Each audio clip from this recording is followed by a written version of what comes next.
एक करोड़पति बाप की इकलौती संतान और एक गरीब सब्जी बेचने वाली की पोती की एक ऐसी कहानी।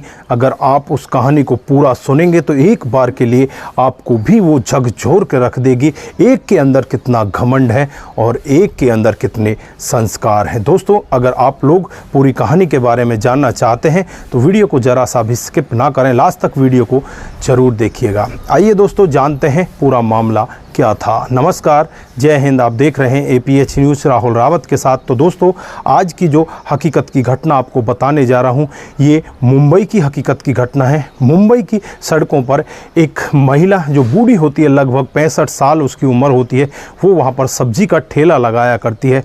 एक दिन वहां पर एक बहुत बड़ी गाड़ी आकर रुक जाती है। महिला होती है वो खुद गाड़ी को ड्राइव कर रही होती है। बगल में उसकी 12-13 साल की एक बच्ची बैठी होती है। वो अपनी बच्ची को 100 का नोट देती है और उससे कहने लगती है कि 1 किलो बैंगन ले लो। उसके बाद जो 12 साल की बच्ची होती है वो 100 के नोट को निकालती है। वहाँ पर जो बूढ़ी औरत सब्जी बेच रही होती है उसके मुंह पर फेंक कर मारती है और उससे कहने लगती है कि मुझे 1 किलो बैंगन दे दो। दोस्तों, उसके बाद वो बूढ़ी औरत बिना कुछ ज़्यादा कहे, बिना कुछ सोचे समझे तुरंत ही उस 100 के नोट को अपने पास रखती है और 1 किलो बैंगन तोल देती है।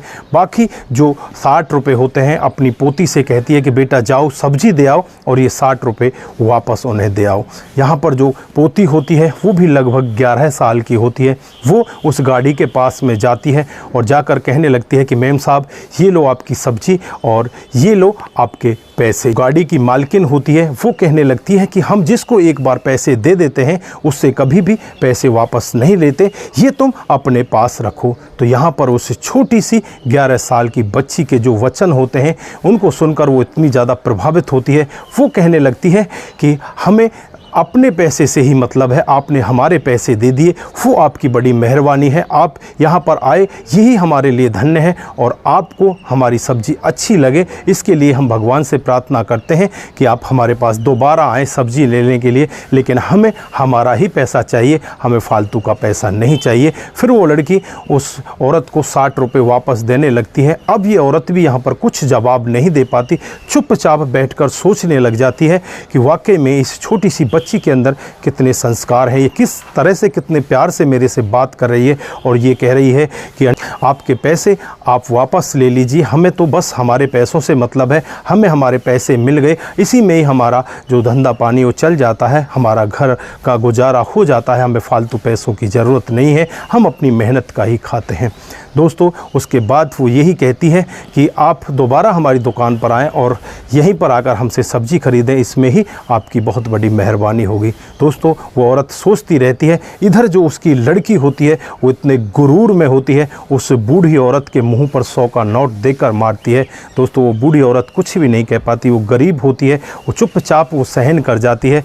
लेकिन यहाँ पर इस छोटी सी बच्ची के संस्कारों को देखकर वो औरत एकदम से झकझोर जाती है, अपने अंदर बहुत सारे सवालों को घुमाने लगती है, सोचने लगती है कि वाकई में ही इस छोटी सी बच्ची के अंदर कितने संस्कार हैं। तो दोस्तों, हमें अपने बच्चों का विशेष ध्यान रखना चाहिए, बच्चों को अच्छे संस्कार देने चाहिए। अगर हम आज अपने बच्चों को घमंडी इस तरह का बनाएंगे तो आगे चल के वो बच्चे हमारे सामने भी ऐसा ही काम करेंगे।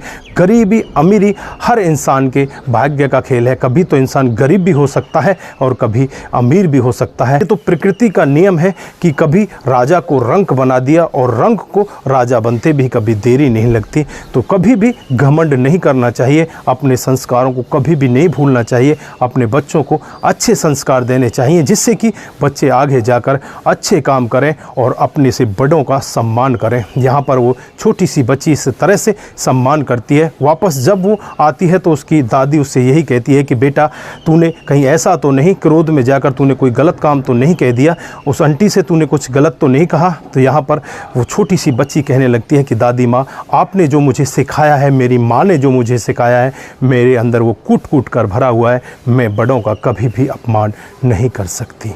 दोस्तों, उस छोटी सी बच्ची की बातों को सुनकर वो दादी माँ भी बहुत ज़्यादा खुश हो जाती है। तो दोस्तों, ये रही आज की हकीकत की मोटिवेटेड कहानी। इसको ज़्यादा से ज़्यादा लोगों के साथ भी साझा करें जिससे और लोग भी सीख पाएँ और लोगों को भी पता चल सके कि हमें बड़ों का हमेशा सम्मान करना चाहिए।